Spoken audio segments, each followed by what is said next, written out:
नमस्कार दोस्तों, मैं आपका दोस्त पंकज पंवार और एक बार फिर राजनीतिक गलियारे की जो खबरें हैं वो मैं आप तक लेके आया हूं। और मेरे साथ वरिष्ठ नेता प्रीतम सिंह जी हैं और सीधे तौर पर उनसे बात करेंगे। प्रीतम सिंह जी, इन दिनों राजनीतिक गलियारे में बड़ी चर्चाएं हैं कि भाई कांग्रेस जो है वो मजबूती की तरफ जा रही है, सत्ता की राह उसने खोज ली है। सत्ता की राह किस तरीके से खोजी है और लगता है कि जो अन्य दलों से या फिर अन्य जगहों से लोगों को आप लोग शामिल करा रहे हैं वो कुछ पॉजिटिव रिस्पांस देगा? नहीं, देखिए, प्रदेश के अंदर भारतीय जनता पार्टी को उस बने हुए 9 साल हो गए हैं और इन 9 वर्षों में सत्ता में बैठे हुए लोगों ने लगातार जन विरोधी निर्णय लेने का काम किया है। और इसकी वानगी इस बात से स्पष्ट होती है कि इन 9 वर्षों में जो है भाजपा ने 2022 से पहले 3 मुख्यमंत्री इस प्रदेश को दिए। अब वर्तमान समय में जो मुख्यमंत्री हैं वो लगातार जन विरोधी निर्णय ले रहे हैं, उनकी सरकार लगातार जन विरोधी निर्णय ले रही है। तो भाई आज प्रदेश की कानून व्यवस्था एक बहुत बड़ा मुद्दा है। लगातार अपराध बढ़ रहे हैं, लगातार जो है हत्याएं हो रही हैं और बाहर के जो आपराधिक तत्व हैं उनकी शरणस्थली उत्तराखंड राज्य बन गई है। और महिलाओं पर भी जो अपराध हो रहे हैं उन अपराधों में भारतीय जनता पार्टी के नेता संलिप्त हैं। कोई जवाब है सत्ता में बैठे हुए लोगों के पास? भ्रष्टाचार सर चढ़ करके बोल रहा है। आज हालत ये है, स्थिति ये है कि आम जन कहीं पर भी अगर जाता है तो बिना भ्रष्टाचार के बात नहीं बन रही है। आपके सामने है, नौजवान सड़कों पर संघर्ष करने का काम कर रहे हैं। सरकार खुद कहती है कि हमने 30,000 नौजवान साथियों को रोज़गार दिया है, लेकिन रोज़गार कार्यालयों में जो बैकलॉग है वो लगभग 10 लाख के करीब है। तो 10 लाख के सापेक्ष अगर 30,000 लोगों को या 30,000 नौजवान साथियों को आपने रोज़गार दिया है तो ये रोज़गार तो ऊँट के मुंह में जीरे के समान है। किसान की आय दुगना करने का वादा किया था, किसान की आय अब तक दुगना नहीं हो पाई है। और उत्तराखंड राज्य जिसको हम देवभूमि कहते हैं, यहाँ पर किसान आत्महत्या करे तो मैं समझता हूँ इससे गंभीर विषय दूसरा हो नहीं सकता है। अब सरकार जो है 2,000 रुपया किसान को जो किसान निधि देती है उससे कहती है कि हमने आय दुगनी कर दी। अरे आपने बिजली के रेट बढ़ा दिए हैं, आपने डीजल के रेट बढ़ा दिए हैं, आपने जो रसायन खाद मिलते हैं उसके रेट बढ़ाने का काम किया है। तो ये तो ऐसी सरकार है, एक हाथ से देती है दोनों हाथों से लूटने का काम करती है। महंगाई अपने चरम पर है, आम आदमी का जीना दुर्लभ हो गया है। तो भाई ना ये सरकार महंगाई को कम कर सकती है, ना भ्रष्टाचार कम कर सकती है, ना कानून व्यवस्था को सही रख सकती है, ना नौजवानों के हितों के लिए काम करती है, ना किसानों के हितों के लिए काम करती है। और उसके साथ साथ जो पलायन हो रहा है उस पलायन को रोकने में भी सरकार पूरी तरीके से विफल साबित हुई। 1726 गांव ऐसे हैं जो निर्जल हो गए हैं पर्वतीय क्षेत्र में। लगभग 1700 विद्यालय जो है पर्वतीय क्षेत्र में बंद हो गए हैं। और सरकार कहती है हमने पलायन आयोग बना लिया और उस पलायन आयोग के माध्यम से हम पलायन रोकेंगे। तो क्या पलायन रुका? जब तक हम शिक्षा की व्यवस्था पर्वतीय क्षेत्र में मजबूत ना कर रहे हैं, रोज़गार देने की सुविधाएं वहाँ पर उपलब्ध ना कराएं, स्वास्थ्य सेवाएं मजबूत ना करें, तब तक जो है पलायन रुक नहीं सकता। तो मैंने कहा ना, शिक्षा की स्थिति बदहाल, स्वास्थ्य सेवाओं में सरकार अपनी पीठ ठोकती है, कहती है कि हमने पर्वतीय क्षेत्र में जो है मेडिकल कॉलेज खोलने का काम किया है। ये मेडिकल कॉलेज तो जो है रेफर सेंटर बन गए।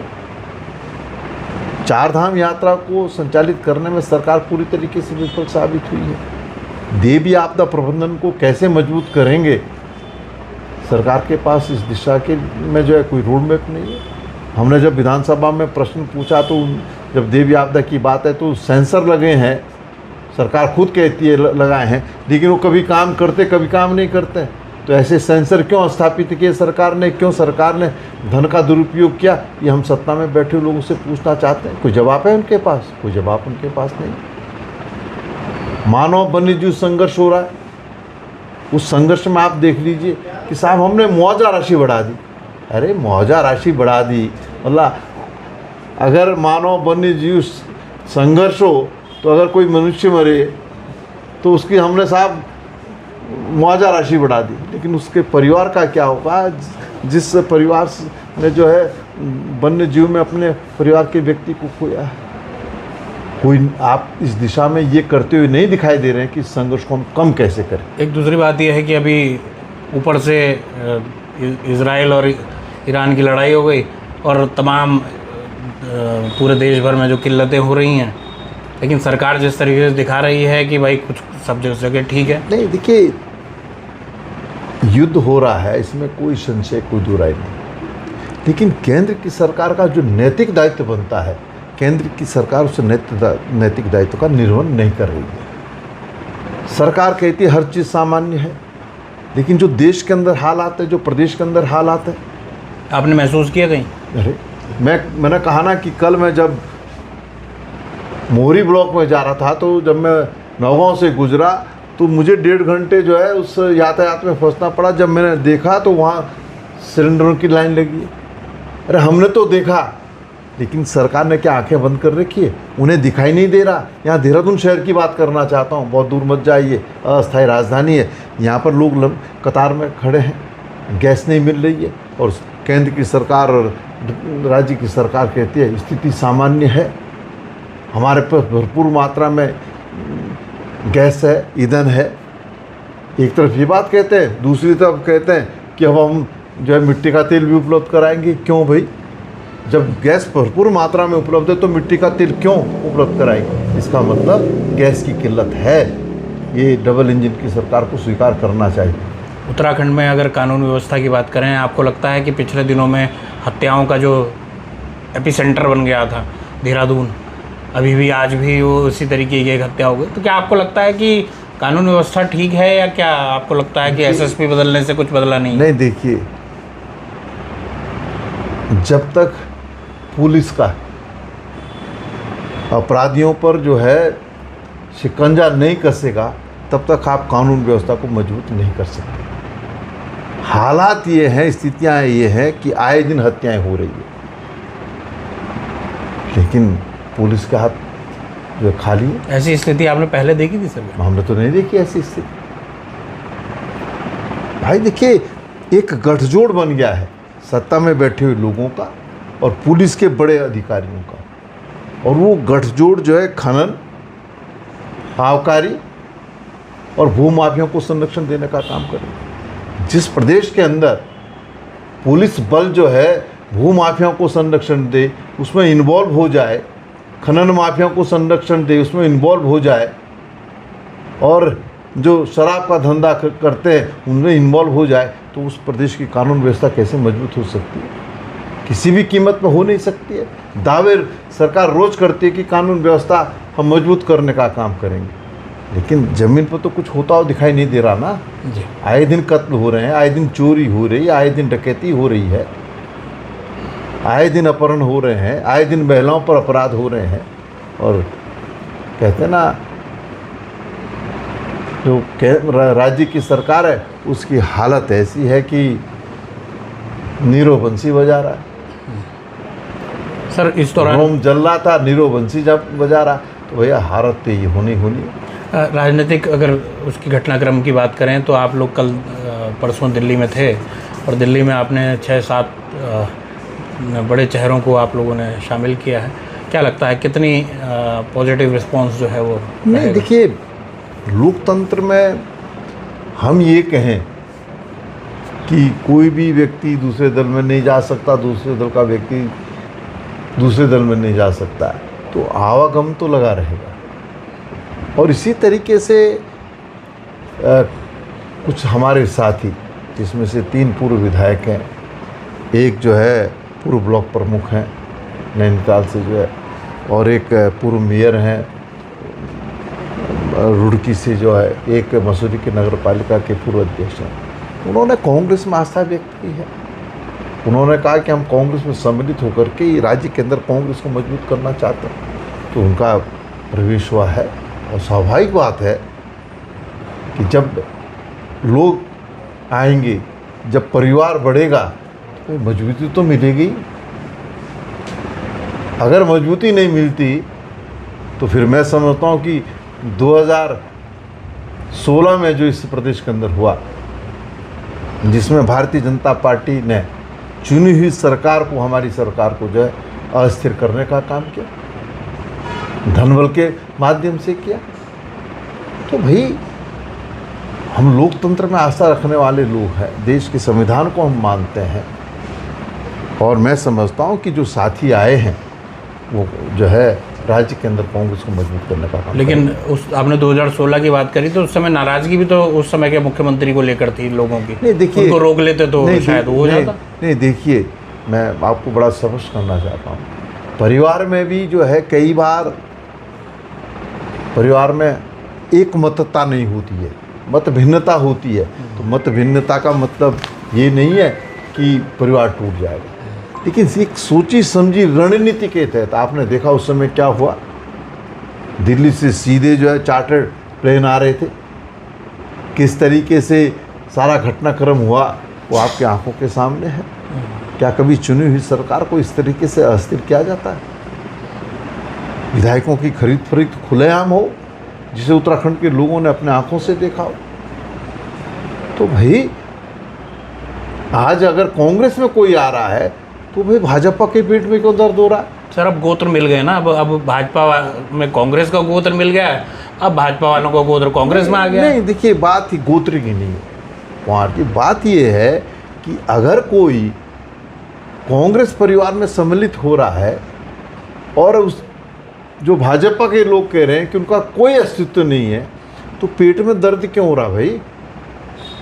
मैं भाजपा के प्रदेश अध्यक्ष से पूछा तो आपके पेट में क्यों दर्द हो रहा है? आपको तो खुश होना चाहिए कि भाई जिनका अस्तित्व नहीं है वो जो है कांग्रेस में गए। वो तो कह रहे हैं निकाला हुआ माल है। नहीं कह रहे हैं ना, क्यों बोलने की जरूरत पड़ रही भाई?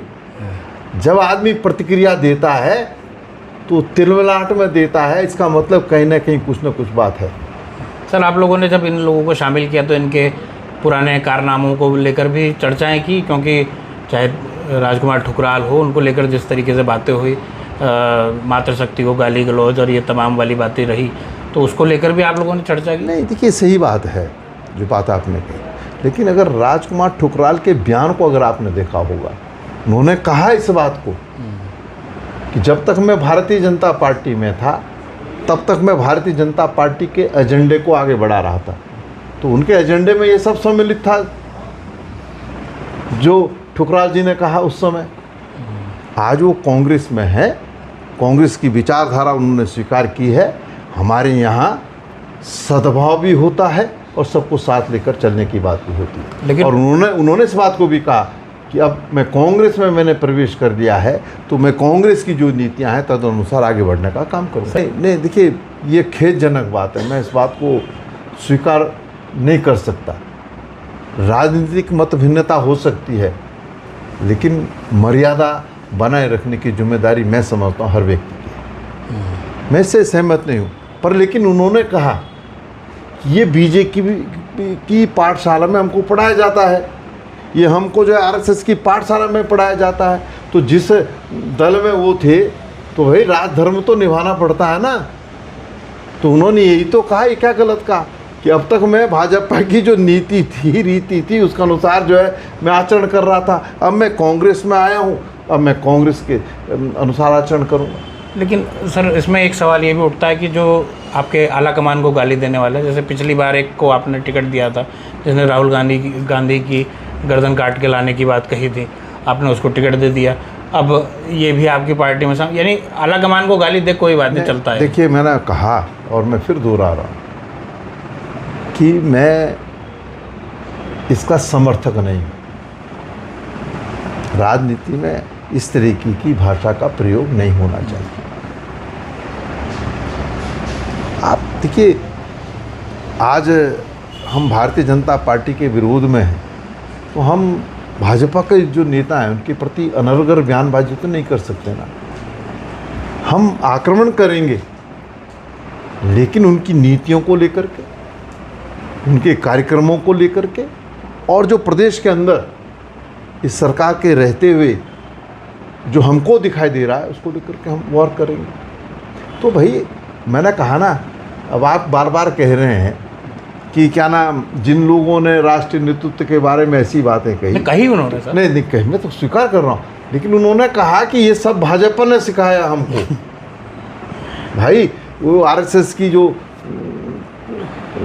पाठशाला है, बीजेपी की जो पाठशाला, उसमें ये सिखाया गया, तो हमने तदनुसार बोल दिया। अब एक बात बताइए, जब छोटा बच्चा स्कूल जाएगा, उसको जो आप पढ़ाओगे वही तो बोलेगा। आपको अच्छा पढ़ाओगे तो अच्छी बात बोलेगा, आप उसको गलत सिखाओगे तो वो गाली गलौज भी करेगा। तो ये उन्होंने कहा, और उन्होंने कहा वो चोला मैं छोड़ करके बीजेपी में आ गया हूँ, अब मैं कांग्रेस में हूँ, तो कांग्रेस की रीति और नीति को स्वीकार करूँगा। वैसे कांग्रेस को लिए कहा जाता है यहाँ थोड़ा खुलापन ज़्यादा है, कहीं यहाँ और ज़्यादा ना खुल जाए, या उनको कहेंगे कि हाँ भाई संभल के रहना? नहीं, देखिए ऐसा नहीं है, हम कांग्रेस के लोग हैं, और कांग्रेस के लोगों को जो है कांग्रेस की जो नीति है तदनुसार चलना पड़ता है। तो आप देखेंगे राजकुमार ठुकराल जी कांग्रेस में आए हैं, तो अब जो कांग्रेस का कार्य करने का तरीका है, या कांग्रेस जिस तरीके से कार्य करती है उसी तरीके से वो भी काम करें। सर अभी एक और सवाल है कि हरीश रावत जी क्यों नाराज़ है? नहीं, हरीश रावत जी नाराज़ नहीं है, ये आपको लगता है। उन्होंने जो बात कही कि मैं 15 दिन तक जो है राजनीति से दूर हटता हूँ। भाई 15 दिन तो अभी होने दीजिए, उसके बाद आप कोई फॉरवर्ड करिए। अभी तो 4-5 दिन हुए हैं, और मैं कह सकता हूँ कि हरीश रावत जी ने इस प्रदेश के अंदर, देश के अंदर कांग्रेस को मजबूत करने का काम किया है। उन्होंने कहा कि लगभग 60 वर्षों तक जो है अपने जीवन के जो अमूल्य जीवन होता है 60 वर्ष, उसको कांग्रेस को दिए हैं।